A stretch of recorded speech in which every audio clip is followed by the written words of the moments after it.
Thinking about voting for Marilyn Gladu? Maybe you should think again. Let's take a trip down memory lane.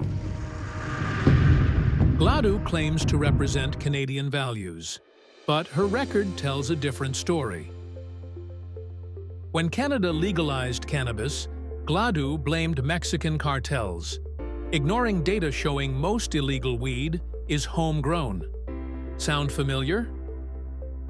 Gladu's support for policies requiring parental consent for pronoun changes in schools echoes U.S. parental rights campaigns that LGBTQ+ advocates say endanger transgender youth. Critics argue this violates Canada's principle of prioritizing the safety and autonomy of minors, as outlined in provincial education policies. Gladu backed the illegal Freedom Convoy, calling it peaceful, even as residents faced harassment and businesses shut down. She compared vaccine passports to Nazi policies, trivializing the Holocaust. She later apologized, but doubled down on her anti-science rhetoric. Gladu claims to focus on supporting women.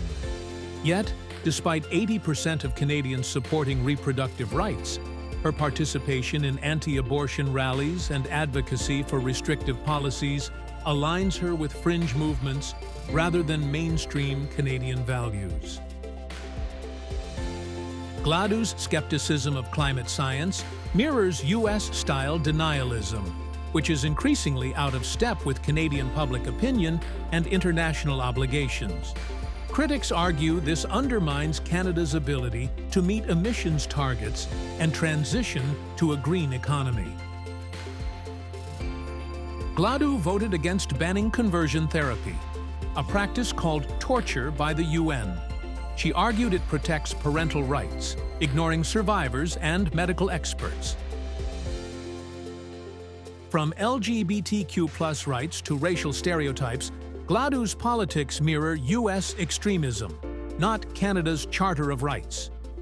Should Gladu really be your representative in the House of Commons?